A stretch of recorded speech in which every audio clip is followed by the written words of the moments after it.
দেশজোৰা সাধাৰণ ধৰ্মঘটৰ লগত সংগতি ৰাখি মথুৰাপুৰত বিভিন্ন সমস্যা সমাধানৰ দাবীত অংগনবাড়ী কৰ্মীসকলৰ অৱস্থান ধৰ্মঘট ৰূপায়ণ। শ্ৰম সংহিতা আৰু ৰাজহুৱা খণ্ড ব্যক্তিগতকৰণৰ নীতি বাতিল কৰা, ঠিকা শ্ৰমিকসহ সকলো শ্ৰমিকৰ ন্যূনতম মজুৰি মাহিলী ২৬,০০০ টকা চৰকাৰীভাৱে ঘোষণা কৰা, আঁচনিভুক্ত মাননিৰ সলনি মজুৰি দিয়া, মটৰ শ্ৰমিকৰ কল্যাণ আঁচনিৰ ৰূপায়ণ নিশ্চিত কৰা, চাহ শ্ৰমিকৰ দিন হাজিৰা ৬৬১ টকা ধাৰ্য কৰা, নিৰ্মাণ শ্ৰমিক কল্যাণ পৰিষদৰ স্বকীয়তা ৰক্ষা কৰা ইত্যাদি দাবীৰে আজি মথুৰাপুৰত দেশজোৰা চলি থকা সাধাৰণ ধৰ্মঘট পালন কৰে ৰন্ধন কৰ্মী সহায়িকা সন্থা, শ্ৰমিক সন্থা আদি সংগঠনসমূহ একত্ৰিত হৈ আজি এই প্ৰতিবাদ সাব্যস্ত কৰে।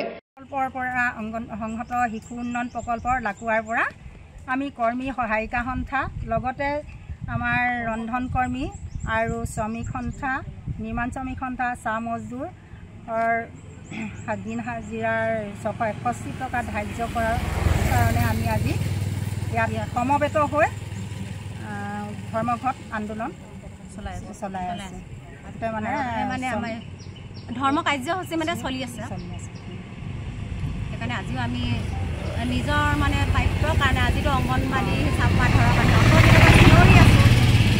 আমাৰ মাননি সলনি মজুৰিটো দিয়ক। আমাৰ চলিবলৈ যথেষ্টখিনি মানে কষ্ট, অলপ দুখত আমি চলি থকা নাই। আমাৰ পৰিয়াল নচলে, ল'ৰা ছোৱালীক পঢ়াব লাগে, পঢ়াবলৈ আমি স্কুললৈকে যাওঁ নে ল'ৰা ছোৱালীকে পঢ়াওঁ নে ঘৰৰ কামকে কৰোঁ, মানে যিকেইটকা মাননি দিয়ে সেইকেইটকা মানে আমাক কোনো পধ্যে মানে ঘৰখন আমাৰ পৰিয়াল আমি চলাব নোৱাৰোঁ। সেইকাৰণে আমি আৰু আমাৰ তাৰমানে পোষণ নামত আমাক বহুতখিনি অত্যাচাৰ চলাইছে।